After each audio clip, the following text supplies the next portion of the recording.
This is a little bit of a different video for me. I spent the last 3 days at TwitchCon and I just wanted to briefly go over my thoughts on stream.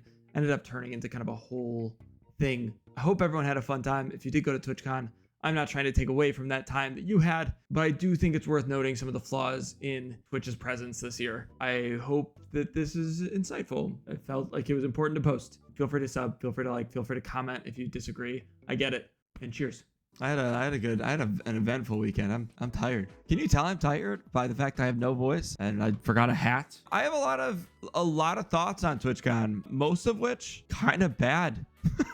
I went to TwitchCon for the first time last year, and it was like this heavenly experience for me. It was very much like my first TwitchCon.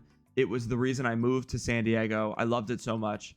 And so for the whole last like 6 months since they put the tickets out, I was really excited because last year was so good, and I was so stoked to go again. Bigger creator than I was last year. Like, I have like things to look forward to. And there were good things that came out of TwitchCon. It felt this year like I was a little bit more established. There were people that I'd walk by and I'd point at and I'd say, I know you.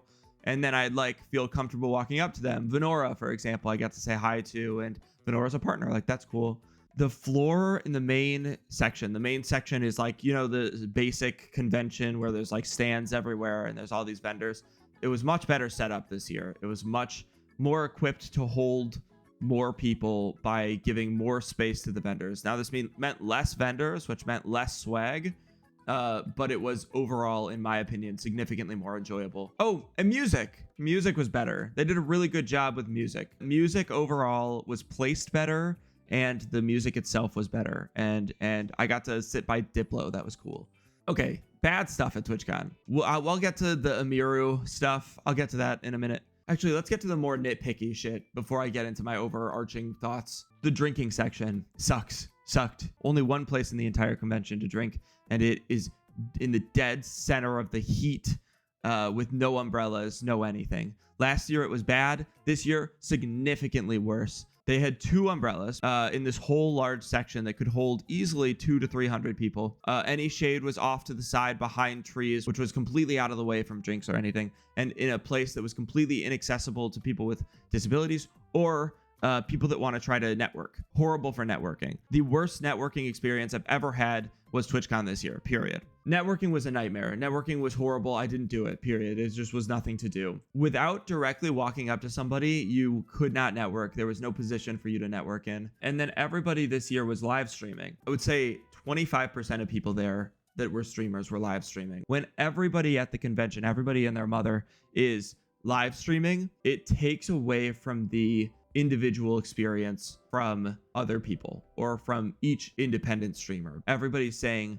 I want to be the person you're watch this live stream. I felt like it was very not individualistic to me specifically. It was much more catered to IRL streamers.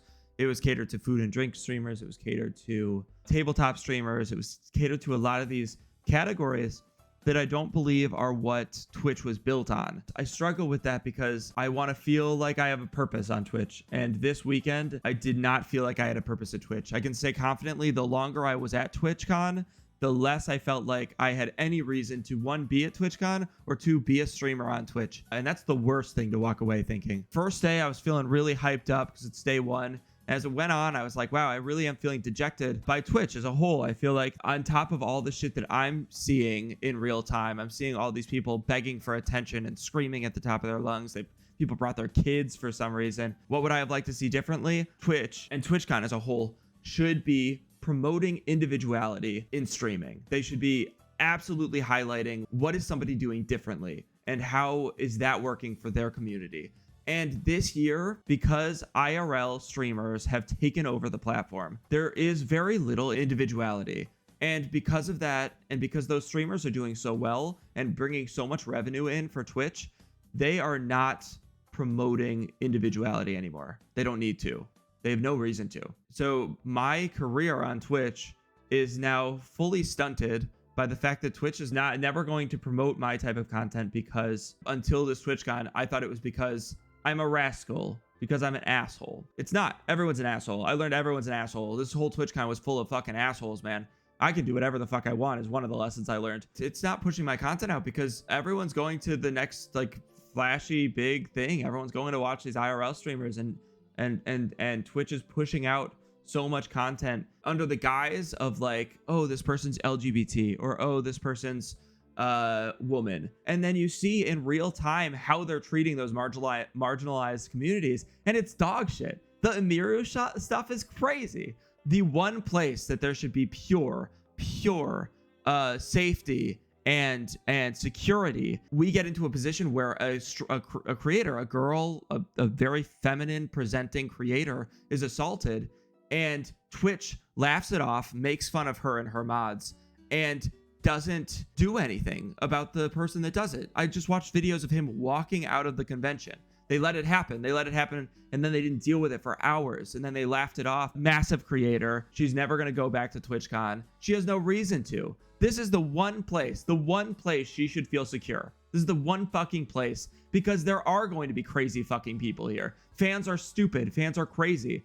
This should be the one place that she can go and the fans cannot be crazy. Security will clock them. Yeah, they didn't find the guy until her manager forced TwitchCon staff to do it. And then TwitchCon was pissed. Dan Clancy's coming out on interviews saying how she shouldn't have presented herself in this way. Like, her community shouldn't be presenting fans, like, shouldn't be like allowing fans like that in her community. How the fuck is that her problem? How the fuck is that her problem? They immediately went to blame the woman after not doing anything to fix the problem. They gave the guy a 30-day ban on Twitch. You can still watch streamers when you're banned on Twitch. They then moved it to indefinite.